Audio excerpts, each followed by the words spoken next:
Ibinahagi ni Philippine Paralympic Committee President Michael Barredo ang mga tinalakay sa 2023 Asian Paralympic Committee Conference and General Assembly sa Kingdom of Saudi Arabia. Ang kabuang detalye sa ulat ni Daryl Oclares ng PTV Sports.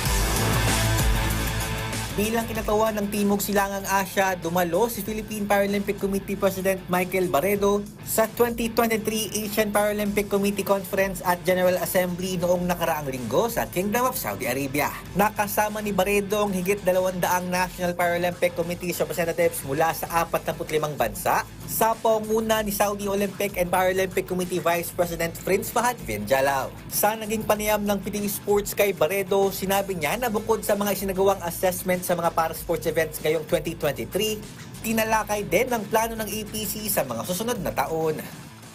We had breakout workshops to discuss and review the existing strategic plan and how we can extend it and improve on it for the next years or for the next cycle year of 2023 to 2027.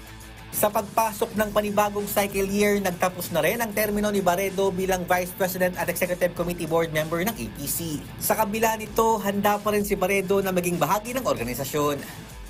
I've been a member of the board for 10 years, and in the remaining last 4 years, I was the Vice President of the Asian Paralympic Committee. I will continue to support them. However, there are talks about my the organization of the Asian Paralympic Committee want to get me as a senior advisor or consultant for the next 4 years. No.